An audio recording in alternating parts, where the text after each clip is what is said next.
गोवंश वाहतूक करणारे वाहन अडवल्याच्या वादातून 2 गोरक्षकांना मारहाण करण्यात आली। घटनेचा व्हिडिओ सोशल मीडियावर व्हायरल झाला। आरोपींवर गुन्हा दाखल करून अटक करण्याची मागणी होत आहे। प्राप्त माहितीनुसार गोसेवा सन्मान अभियानांतर्गत राजस्थान येथील प्रल्हाद सिंग बाळकृष्ण महाराज आणि केशव नागर हे सिंदखेड राजा मार्गे प्रवास करत होते। या प्रवासादरम्यान त्यांना संशयास्पद रीतीने गोवंश वाहतूक करणारा एक टेम्पो दिसून आला।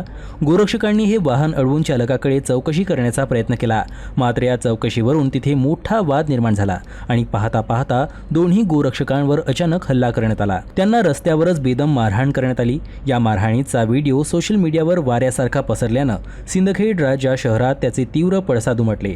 घटनेची माहिती मिळताच स्थानिक हिंदुत्ववादी नागरिक आणि विविध संघटनांचे कार्यकर्ते मोठ्या संख्येनं एकत्र जमा झाले। मारहाण करणाऱ्या आरोपींवर तत्काळ गुन्हे दाखल करून त्यांना बेड्या ठोकण्यात याव्यात या मागणीसाठी नागरिक आक्रमक झाले होते। संतप्त जमावामुळे शहरात काही काळ भीती आणि तणावाचं वातावरण निर्माण झालं होतं।